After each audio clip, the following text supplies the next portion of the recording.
Hi, I'm Jayalakshmi, special educated behaviour therapist. போன வீடியோவில் நான் சொன்னது அசஸ்மெண்ட்டை பற்றி சொல்கிறேன்னு சொல்லியிருந்தேன். So why talk about assessment. Many parents என்ன பண்ணாங்கன்னா, ஸ்கூல்லேருந்து கம்ப்ளைண்ட் வந்தது, தெரப்பியில் போட்டோம்னு சொல்லுவாங்க. பட் வாட் இம்பார்ட்டண்ட் ஒரு ஸ்டெப் ஸ்கிப் பண்ணிடுவாங்க. என்னென்னா அது assessment. So why this assessment is important, why it is needed and how it works அப்படிங்கிறத பற்றி தான் நான் பேச போகிறேன். It's a long video.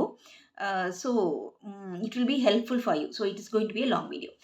So இந்த அசஸ்மெண்ட் அப்படிங்கிறது ஒரு குழந்தைய லேபிள் பண்ணுறதோ, ஓகே இந்த குழந்தைக்கு எதுவும் தெரியாது அப்படின்னு லேபிள் பண்ணுறதோ, இல்லை உங்கள் பேரண்டிங்கை ஜட்ஜ் பண்ணுறதோ, இல்லைன்னா saying something bad about this, இதெல்லாம் கிடையாது. அசஸ்மெண்ட் இஸ் ரொம்ப சிம்பிள்ங்க. இது ஒரு குழந்தைய டீட்டெயிலாக அண்டர்ஸ்டாண்ட் பண்ணிக்கிறது தான் அசஸ்மெண்ட். ஓகேயா? அப்புறம் வாட் அசஸ்மெண்ட் ரியலி மீன்ஸ். இந்த அசஸ்மெண்ட்டுங்கிறது means observing and understanding the child.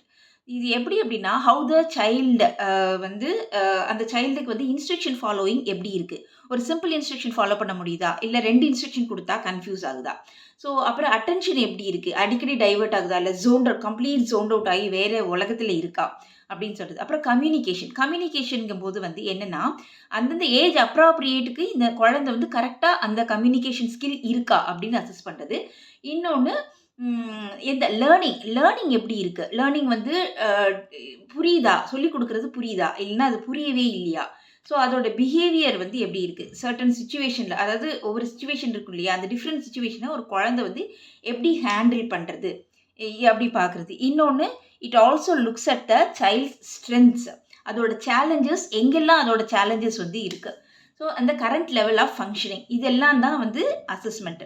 Actually the assessment is where exactly the child is struggling and why அப்படின்னு கண்டுபிடிக்கிறது தான் அசஸ்மெண்ட். ஓகேயா?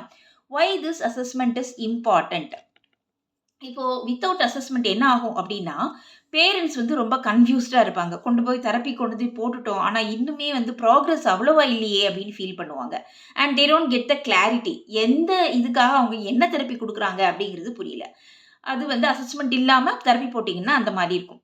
பட் வித் அசஸ்மெண்ட் என்ன நடக்கும் அப்படின்னா, பேரண்ட்ஸ்க்கு ஒரு கிளாரிட்டி கிடைக்கும். Okay, this is what my child lakhs, இதுக்காக தான் நம்ம இந்த தெரப்பி கொடுக்குறோம் அப்படின்னு ஒரு கிளாரிட்டி கிடைக்கும். இன்னொன்று என்னென்னா, என்ன ஸ்ட்ரக்சர்டு அது பேஸ்ட் ஆன் த அசஸ்மெண்ட் அந்த தெரப்பிஸ்ட்டுக்கு ஒரு ஸ்ட்ரக்சர்டு சப்போர்ட் அந்த சைல்டுக்கு கொடுக்க முடியும். So without a starting point, அது ஒரு ஸ்டார்டிங் பாயிண்ட் இருக்கும் இல்லையா, அது இல்லாமல் நம்ம எங்கே போயிட்டுருக்கோம் அப்படின்னு, என்ன பண்ணுறோம் ஏது பண்ணுறோன்னே தெரியாது, அந்த ஸ்டார்டிங் பாயிண்ட்டை கொடுக்கறது தான் அசஸ்மெண்ட். ஓகேவா? ஸோ இந்த அசஸ்மெண்ட்டால் what the parents gain from the assessment.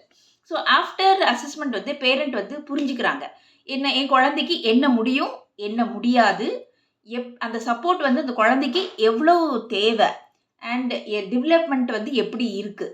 So எது இம்மீடியட்டாக நம்ம அட்ரஸ் பண்ணணும், எது பரவாயில்ல கொஞ்சம் லேட்டாக பார்த்துக்கலாம், முதல்ல இம்மீடியட்டாக அட்ரஸ் பண்ண வேண்டியது எது அப்படிங்கிறத இந்த அசஸ்மெண்ட் ஒரு கிளாரிட்டி கொடுக்குது.